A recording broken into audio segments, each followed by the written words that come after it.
మీరు ఉన్నారు మాకు అదే 2021లో డబ్బులు ఇచ్చా కూడా సంవత్సరం ఖాళీ చేయాలి. పేరు నేతల నరేష్ అండి. నేతల నరేష్ మాట్లాడామని ఆడపిల్లలు నేను కూడా అలాగే మాట్లాడామండి. ఇక్కడ ఇంత దుర్మార్గులు ఉన్నారని వీళ్ళకి తెలియలేదు.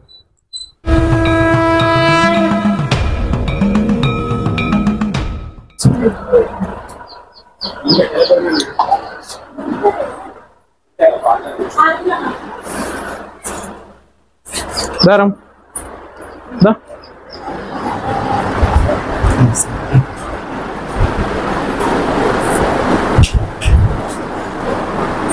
ఇక్కడైనా మీరు ఉండేది.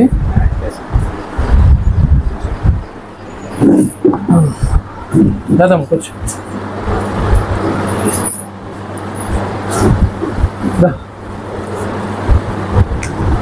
ఈ ఊరు వచ్చామండి, పాలగూడ అనే ఈ ఊరు గ్రామానికి వచ్చామండి ఏలూరు నుంచి. ఒకళ్ళ ఇంట్లో దిగామండి, కోల నారాయణ గారు వాళ్ళ ఇంట్లో దిగాం. పక్కన వాళ్ళకి మాకు బాగా క్లోజ్ అయిందండి.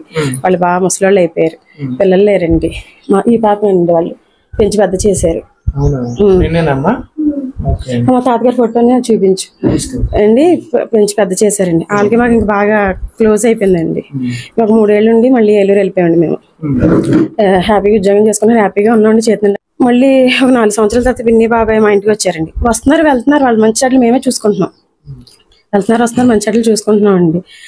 అమ్మ స్థలం వచ్చింది ఇలా గవర్నమెంట్ది, అర్జెంట్గా 1,00,000 రూపాయలు కట్టాలన్నారండి. స్పాట్లో మేము 1,00,000 రూపాయలు తీసుకొచ్చి కట్టేసామండి బ్యాంక్లో. మళ్ళీ 4 తర్వాత వచ్చి కట్టకపోతే స్థలం తీసేసుకుని బెదిరిస్తున్నారమ్మా అంటే ఆ స్థలం కోసం అండి దగ్గరగా సంవత్సరం పోరాడేమండి. ఎందుకు ఎవరు ముసలోళ్ళకి. ఆ రవి గారు అన్న దగ్గరికి వెళ్ళి కాళ్ళు పట్టుకుని సంవత్సరం తిరిగామండి. అప్పుడు ఆయన పెద్ద అయిన ప్రభాకర్ గారు ఇచ్చేయండి ముసలోళ్ళు కదా అని ఆయన అప్పుడు మంచిగానే చెప్పారండి.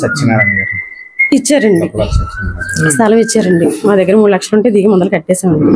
మా అత్తయ్య గారు చిన్న ఇల్లు ఉందండి, మాకు ఇచ్చారు. అది సేల్ పెట్టేసి చిన్న చిన్న కాపులు తీసేసి ఆ ఇల్లు పూర్తి చేసేస్తే 9 లక్షలు మిగిలిండి. కరెక్ట్ గా 9 లక్షలు మిగిలినండి. అవి పక్కన పెట్టాం. ఇంకా పిన్న బాగా ముసలోళ్ళు అయిపోయారు, ఆయనకేమో కిడ్నీ ప్రాబ్లం అండి. ఇంక లేకలేకపోతున్నారు, మంచం పట్టేశారండి. ఇంకా వాళ్ళతో పాటు మేము ఉండాలి, మమ్మల్ని నమ్ముకున్నారు కదండి, ఉండాలని అక్కడ 3 గదులు కట్టిండే మేము 2 గదుల్లో ఉండి 1 గదిలో ముసలోళ్ళు పెట్టామండి. చాలా బాగుంది, అక్కడ కూడా బాగానే హ్యాపీగా ఉన్నాం. ఈ 9 లక్షలు ఉంటే ఖర్చు అయిపోతాయి, దేనికైనా ఖర్చు అయిపోతాయి అని చెప్పి ఒక మధ్యలో ఒక ఎత్తున స్థలం కానీ ఇల్లు కానీ చూడమన్నానండి. నేనే చూడమన్నానండి. మంచిగానేనండి. అక్క అయితే ఒక ఇల్లు ఉంది చూపిస్తాను, నీకు నచ్చితే తీసుకో అన్నట్టు. స్పాట్లో ఇదిగోండి ఇల్లు చూపించాడు. మేము దీనికి 1,00,000 పెట్టుబడి పెట్టుకున్నాం. వచ్చిన తర్వాత ఇలా లేదండి, పెట్టుబడి పెట్టిన సీలింగ్ అని కొంచెం వైట్ ఫ్లోరింగ్ అని చేయించామండి, చేసుకున్నామండి. మాట్లాడేటప్పుడు 8:30 అని మాట్లాడుకున్నామండి. డబ్బులు కొంచెం లేట్ అయిందండి. 1 లక్ష 2 లక్షలు మేము ఖర్చు పెట్టేసుకున్నాం. 9 లక్షల్లోని 3 నెలలు టైం పెట్టినందుకు 50,000 ఎక్స్ట్రా తీసుకున్నారండి. మళ్ళీ 3 నెలలకి 50,000 ఎక్స్ట్రా తీసుకున్నారండి. మేము 8:30 ఇవ్వాలండి ఇంటికి. మాట్లాడుకోవడం ఖచ్చితంగా 8:30 మాట్లాడుకున్నామండి. మళ్ళీ 3 నెలలు టైం అయిందని 50,000 తీసుకున్నారండి. టోటల్ 9 లక్షలు అయిందండి ఇంటికి. ఇప్పుడు ఈ 4 సంవత్సరాలు రేట్లు పెరిగిపోయినాయండి ఇక్కడ. అప్పుడు 5కి 7కి 8కి వచ్చేసినాయి. ఇప్పుడు 12, 13.5 అలా కొంచెం రేటు పెరిగిపోయినాయండి. వాళ్ళకి మరి మనసులో ఏముందో. ఇదేనండి, ఇదిగోండి ఇదేనండి అండి. ఇప్పుడు అతను ఎక్కడ ఉంటున్నారు మీరు అండి? వాళ్ళు సంవత్సరం ఇల్లు ఖాళీ చేయలేదండి, డబ్బులు తీసుకున్నాక. ఈ ఇల్లు కూడా సంవత్సరం ఖాళీ చేయలేదండి. ఏ సంవత్సరం అది చెప్పండి, పేపర్ లో ఉంటుంది. మామూలుగా చెప్పండి. ఎన్ని సంవత్సరాల క్రితం? ఇది 4 సంవత్సరాల కిందటండి. 2021లో డబ్బులు ఇచ్చా కూడా సంవత్సరం ఖాళీ చేయాలి. అతని పేరు నేతల నరేష్ అండి. నేతల నరేష్ ఖాళీ చేస్తామండి. అదేంటండి, ఎవరన్నా అమౌంట్ ఇస్తే నెల 2 నెలల్లో ఎలా ఇస్తారో, వేరే వాళ్ళు అయితే కనుక ఖాళీ చేసేసి బయట ఇచ్చిన తర్వాత అప్పుడు అమౌంట్ ఇస్తారు. మేము కూడా అలా కాదు కదండి అని చెప్పేసి ఇదేంటే అండి, ఆ సంవత్సరం వరకు కూడా వాళ్ళు ఇల్లు ఖాళీ చేయలేదండి. ఇంకా వాళ్ళు కూడా ఇంకా ఇల్లు ఖాళీ చేయరనే ఉద్దేశంతో మాకు భయం వేసండి. ఈ ఊరు వచ్చిన కొత్త కదండి. ఇవ్వలేదండి, రెంట్ లేదండి, రెంట్ ఇవ్వలేదండి, ఇల్లు ఖాళీ చేయదండి. ఆ అబ్బాయికి ఇంకా ఖాళీ చేయకూడదనే థాట్ అండి. ఆ పెద్దలందరూ ఖాళీ చేయరు. నేనే దిగానండి. ఆ 2 గదులు ఏనండి, ఆ 2 గదులు నేను ఇస్తా అద్దెకి, మీరు నెమ్మదిగా చూసుకుని వెళ్ళిపోండి. ఇది మేము కొనుక్కున్నాం కదమ్మ, డబ్బులు పోసుకొని ఖాళీ చేయండి. ఆ అమ్మాయి ఒప్పుకుందండి, ఆ టైంలో ఒప్పుకుందండి. ఒప్పుకొని విజయదశమి రోజున వాళ్ళేమో వీళ్ళు మూటలు పెట్టేసుకోవడం, మేము మూటలు పెట్టేసుకోవడం అండి. అలా మారామండి విజయదశమి రోజున. నాకు బాగా గుర్తుందండి. ఆ ఇంట్లోకి వెళ్ళేదాకా అండి 1200 అద్దె ఇచ్చేవారండి. బాగానే ఉండేవారు, చూసుకోమని చెప్తున్నాము, బాగానే ఉండేవారండి. ఈ సంవత్సరంలో కొంచెం ఈయన అప్పులు అయ్యామండి. పిల్లల చదువులు, పెద్ద అమ్మాయి బీటెక్, అప్పులు అయిపోయామండి. కొంచెం అప్పుల వల్ల అమ్మ ఇల్లు అమ్ముకుంటాము, కొంచెం ఖాళీ చెయ్యని అడిగాండి. 15 నెలలు టైం పెట్టానండి ఇప్పుడు అమ్మాయికి, అబ్బాయికి. ఏదో అమ్మేసుకుందాము, కొన్ని ఇల్లు అన్న అమ్మేసుకుందాం అని చెప్పేసి ఆ బాధలోనే చిన్న తిరుపతి వెళ్ళామండి. అంటే వచ్చే రావట్లేదు, కొన్ని కనీసం 10,000 12,000 నెల ఆదాయం వచ్చినా ఉండేదండి. అది కూడా ఎక్కడ ఉద్యోగం లేవు, వ్యాపారాలు లేవండి. అప్పుడు నలుగురు, మా 2 అమ్మాయిలను మేము ద్వారకా తిరుమల వెళ్ళి బాధపడతాను. సాయంత్రం అట్లు నలుగురు అక్కడ నిశ్చయించుకున్నామండి. వన్నాస్తే అది అమ్మేసుకుందాము, అమ్మేసుకుంటే రూపాయి డబ్బులు వస్తాయి, రూపాయి డబ్బులు వస్తే పిల్లల చదువుల కోసం, చదువుల కోసం అమ్మాలండి. నాకు 2 ఆడపిల్లండి, 2 ఆడపిల్లండి. ఒక పాపకి మొన్న first year BTech first year Ramachandra engineering కాలేజీలో చదువుతుందండి. రెండో పాప ఏమో చైతన్యలోనే చదువుతుందండి. ఇప్పుడు వాళ్ళ పిల్లల చదువుల కోసం, పిల్లల చదువులండి ఈ 4 ఏళ్ళకి 8 సంవత్సరాలు ఉన్నాయండి. అంటే అయిన వాళ్ళ దగ్గర, బయట వాళ్ళ దగ్గర కాదండి, చెల్లి వాళ్ళ దగ్గర, ఆడవాళ్ళ దగ్గర. గోల్డ్ అంతా బ్యాంక్ లో ఉందండి. అంటే తినటానికే పెట్టామండి, అన్ని తినటానికి అప్పులు చేసాం. నెల నెల వడ్డీ పెరిగిపోతుంది సార్. ఆ వడ్డీ ఈ బయట వాళ్ళకన్నా వాళ్ళకి టైం పెట్టారు. అలాగే ఇల్లు కూడా ఖాళీ చేయట్లేదండి, ముందుగా కూర్చున్నారండి. అలాగా 5 నెలలండి ఆ ఇంటికి ఇవ్వట్లేదండి రెంట్. 5 నెలలండి ఖాళీ చేయట్లేదండి. పూర్ణిమ అండి వాళ్ళ మిస్సెస్ పేరు అండి. 5 తాగేసి వచ్చి గొడవ చేశారండి. మొన్న వరలక్ష్మి వ్రతం గురువారం అండి, తెల్లారితే వరలక్ష్మి వ్రతం. తెల్లారితే వరలక్ష్మి వ్రతం రోజు 5 వచ్చి ఇంటి మీద గొడవ చేశారు, తాగేసి వచ్చారు వాళ్ళు. నిజంగా అండి అలా మాట్లాడాం. కానీ మీ ఆడపిల్లలు నేను కూడా అలాగే మాట్లాడామండి. మా 2 ఆడపిల్లలు ధైర్యంగా ఎదుర్కొన్నారండి, నేను కూడా ధైర్యంగా ఎదుర్కొన్నా, మాట్లాడామండి. మేము ముగ్గురువేనండి. మరి బయట జనాలు మనం అనకూడదు, ఎవ్వరు రాలేదండి. ఇది తప్పు కదా, మీరు చెప్తాను ఊరు వదిలిపెట్టి వెళ్ళిపోవాలి, మీరు ఎక్కడి నుంచి వచ్చి ఇక్కడ ఏలుతున్నారు అని అడిగారండి. ఆ ఒక్క మాట నాకు అలాగే ప్రవర్తించారండి. అదేంటి వాళ్ళని అలాగే అడుగుతున్నారు, కానీ ఇక్కడ వాళ్ళు ఎవ్వరు ఇంత మాట అనలేదు. గొడవ జరిగింది కదండి. ఏదండి అంత దౌర్జన్యం, ఆడు మీదకి వచ్చి ఫోన్ అన్న పగలగొట్టేసేయండి. అంటే కూడా వీడియో తీయండి ఫస్ట్. 10 మందినండి. ఫుల్ గా తాగేసి వచ్చిన వాళ్ళకి ఏం మాట్లాడారు. కానీ నేను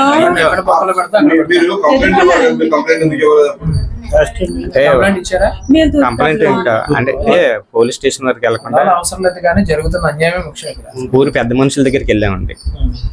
ఆయన ప్రెసిడెంట్ గారి దగ్గరికి వెళ్ళండి, సార్ ఇలాగా వీళ్ళు వచ్చి గొడవ చేశారండి, ఇంటి మీదకి వచ్చి గొడవ చేశారండి, ఇల్లు ఖాళీ చేయమంటే చేయలేదండి. ఆల్రెడీ వారికి ఆ మాట చెప్పి 4 నెలల నుంచి వాళ్ళు అదే ఉంటున్నారండి. ఆయనేమో ఇంకో వ్యక్తిని పంపించి ఏంటి విషయాన్ని కనుక్కోమని చెప్పారండి. సార్ ఆ మధ్యలో ఉన్న అప్పులే అయిపోయానమ్మా నేను. ఆ ఆడపిల్లగా అర్థం చేసుకో, ఆడపిల్లలతో ఉన్నాను కదా, నాకు ఇంక మళ్ళీ చావు తప్ప ఏమీ లేదంటే అది సావని అడిగిందండి అమ్మాయి, నన్ను చావని అడిగిందండి. ఖాళీ చెయ్యం, ఇంకా అదే ఉద్దేశం అండి. తర్వాత ఏమంటే మరి మురళి గారు ఎలా చూడండి అంటే, ఏమంటే 4 నెలల టైం ఇచ్చానండి, ఇంకో 4 నెలల టైం కావాలండి మాకు అని అన్నారు. అది అయిన తర్వాత ఇంకో 4 నెలల టైం ఇచ్చారండి. అది కూడా ఆగస్టు 15వ తారీఖు అయితే అండి, డిసెంబర్ 15వ తారీఖు అయిందండి. 4 నెలల టైం అండి. మళ్ళీ డిసెంబర్ 15వ తారీఖు వెళ్ళి సార్ ఇలాగే 4 నెలలు అయింది కదండి, మరి ఏంటంటే ఇక్కడ ఊళ్ళోనే వచ్చే దారిలోనే చికెన్ పకోడీ దుకాణం పెట్టుకున్నాడండి. డిసెంబర్ 15కి కూడా అంటే అయిందండి. మళ్ళీ నెలాఖరిని చూస్తామన్నానండి. మళ్ళీ నెలాఖరిని వెళ్ళామండి. మేము జనవరి అని చెప్పేసి మళ్ళీ అబద్ధం ఆడారండి. సరే ఎంతకాలం ఉన్నాం కదా అని మళ్ళీ చెప్పేసి ఆ సహనంతో మళ్ళీ జనవరి నెలాఖరు వరకు ఉన్నామండి. చూసారు కదా సమస్య అంతా మీరు దగ్గరుండి ఉన్నారు, కొంచెం దూరం ఉంది. సమస్య అంతా దగ్గరుండి ఉన్నారుగా. ఒక మధ్యతరగతి కుటుంబం వయసులో ఉన్నప్పుడు ఎంతో కష్టపడి, ఓకేనా, చెమట దారపోసి 1 రూపాయి దాచుకొని దాంతో ఒక చిన్న ఇల్లు, 2 ఆడపిల్లలు ఉన్నారు కదా, ఒక ఇల్లు అయినా ఉండాలి కదా అని అప్పో చేసి కట్టి ఈరోజు వేరే ఊరు నుంచి ఈ గ్రామంలో ఏదండి ఈ ఊరి పేరు పాలగూడెం అనే ఊరు ఏదో తక్కువ రేటుకి వస్తుంది కదా అని చెప్పి వచ్చారు. అయితే వేయొద్దమ్మా వేయద్దు రైట్. అయితే ఇక్కడికి వచ్చిన తర్వాత ఇక్కడ ఇంత దుర్మార్గులు ఉన్నారని వీళ్ళకి తెలియలేదు. ఇక్కడికి వచ్చిన తర్వాత వీళ్ళు అప్పటికీ కూడా డబ్బులు ఇచ్చేసి సంవత్సరన్నర పాటు ఎవడైనా ఉంచుతాడు చెప్పండి? సంవత్సరన్నర పాటు ఇంట్లో ఉంచారు, ఒక్క రూపాయి ఇవ్వలేదు. పైన బయటికి వెళ్ళిపోయేటప్పుడు కూడా వాళ్ళ ఇల్లునే మళ్ళీ ఇచ్చి మీరు వెళ్ళండి అని చెప్తే వాడు ఈరోజు అక్కడికి వెళ్ళి తిష్ట వేసి 6 నెలల నుంచి రెంట్ ఇవ్వకుండా, సంవత్సరం నుంచి కనీసం ఇల్లు ఖాళీ చేయకుండా వీళ్ళు ఇబ్బంది పెట్టడమే కాకుండా వీళ్ళు అప్పులు ఉన్నాయి, పిల్లల భవిష్యత్తు వాళ్ళ చదువులు ఉన్నాయని చెప్పి అడిగితే ఇంటి మీదకి దాడికి వచ్చారంటండి వాళ్ళు. మనం ఏ దేశంలో ఉంటున్నామో ఎక్కడ ఉంటున్నామో అసలు అర్థమవుతుందా? ఏదో ఈ దేశం మొత్తం నాదన్నట్టు, ఈ ఊరు మొత్తం నాదన్నట్టు అంత అహంకారంతో వ్యవహరించాడంటే చెప్పండి సమాజం, మీరు అర్థం చేసుకోండి. ఇంత దుర్మార్గమైన పరిస్థితిలో వీళ్ళు ఉన్నారు అంటే వెనకాల నలుగురు దిక్కు లేకపోతే ఎంత దౌర్జన్యానికైనా దిగబడతారా చెప్పండి? అదే వీళ్ళు తిరగబడి పోనీ ఏదైనా పోలీస్ స్టేషన్కి వెళ్దా కూడా ధైర్యం సరిపోక ఇంతవరకు ఒక కంప్లైంట్ కూడా ఇవ్వలేదంట. ఇలాంటి అమాయకులను పట్టుకొని వాళ్ళ సొమ్ముని దోచుకుందామని చూస్తున్నారా వీళ్ళు? వీళ్ళ వెనకాల ఇప్పుడు చెప్తున్నాను, వీళ్ళ వెనకాల కృష్ణ ధర్మ రక్షణ ఉంది. గుర్తుపెట్టుకోండి, చట్టపరంగా ఎంత బాధపడాలో అంత బాధపడతావు. ఒక్కసారి మేము పూర్తిగా దిగామంటే నువ్వు కోర్టుల చుట్టూ తిరగడానికి సరిపోతుంది. మర్యాదగా ఇక్కడ ధర్మం న్యాయం ఉంది కనుక వాళ్ళ ఇల్లు వాళ్ళకు అప్పచెప్పు. కరెక్ట్గా నీకు ఇచ్చే టైం ఎంత టైం ఇమ్మంటారు వాడికి? నేతల నరేష్ నీకే ఎంత టైము? 1 రోజులు. అది కూడా చూడండి ఎంత గొప్ప మనసుతో చెప్పాడు ఆయన. ఇప్పుడు కూడా వద్దండి, ఎందుకంటే నేను ఇక్కడ బతకాలనుకుంటున్నాను వాళ్ళతో, ఎందుకంటే నేనే చెప్తున్నా ధైర్యంగా. నేతల నరేష్ 1 రోజుల్లో నువ్వు కనుక ఆ ఇల్లు అప్పచెప్పకపోతే మాత్రం నువ్వు రాజకీయంగా ఇబ్బంది పడతావు, అలాగే నీదేదో చికెన్ షాప్ ఉందంట అది ఇబ్బంది పడతావు, ఎవడు నీకు అక్కడ పర్మిషన్ ఇచ్చాడో, ఎలా కట్టుకున్నావో ఏంటో అన్నీ మేము బయటకు లాగుతాం. 2 పిల్లల భవిష్యత్తు నీ ఇల్లు మీద ఉన్నప్పుడు నువ్వు రెస్పాన్సిబిలిటీగా ఖాళీ చేయాలి కదా. ఎవరు సొమ్ములు తిందాం అనుకుంటున్నావు నువ్వు అసలు? ఏ తమ్ముడు వదిలేద్దామా వీడిని? నువ్వు చెప్పు, వదిలేద్దామా? వదిలేకూడదన్నా. నువ్వు లేదన్నా, కృష్ణ ధర్మ రక్షణ ఖచ్చితంగా ఇది డీల్ చేస్తుందంటే వదిలే ప్రసక్తే లేదు. వదిలే ప్రసక్తే లేదు అసలు. అన్యాయం జరుగుతుంది కదా, వదిలేస్తే న్యాయం జరగాలి. నేత నరేష్ తమ్ముడు వదిలేద్దామా? ఏం చేయడానికి చేద్దాం. మేము ఇప్పుడు చిన్న కార్యక్రమం కోసం వేరే పని మీద వచ్చాం కాబట్టి ఇలా ఉంది.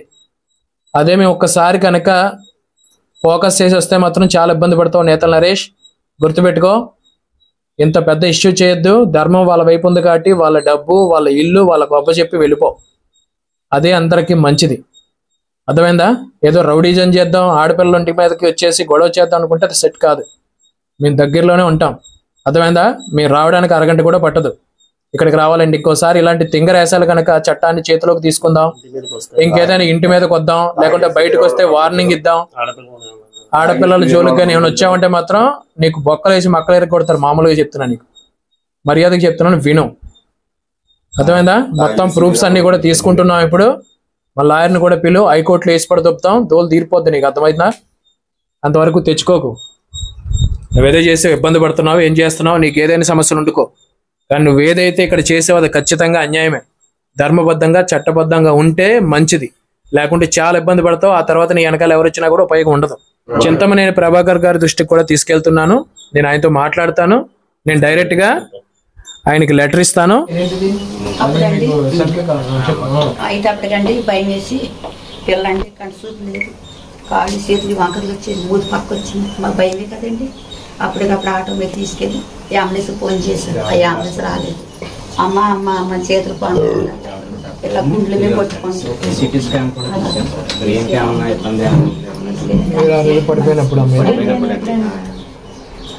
సోయిలో రాలేదు. బ్రెయిన్ కి ఏమైనా డ్యామేజ్ అయిందేమో అంటే ఫిక్స్ అదే ఫస్ట్ టైం రావడం అంటే ఈ ఒత్తిడి వల్ల. ఇవన్నీ కూడా ఫొటోస్ నీట్ గా తీసి పెట్టుకున్నాం. ఖచ్చితంగా మీరు ధైర్యంగా ఉన్నారమ్మా, మేము వెనకే ఉన్నాం. ఖచ్చితంగా మీరు ఉన్నారు మాకు అదే న్యాయం ఖచ్చితంగా జరుగుద్ది. దాని మీద ఎంత లేదు అంత మాకు అమ్మాయి అంత మీరు మీ నలుగురు మీ ఫ్యామిలీ బయటకు రండి.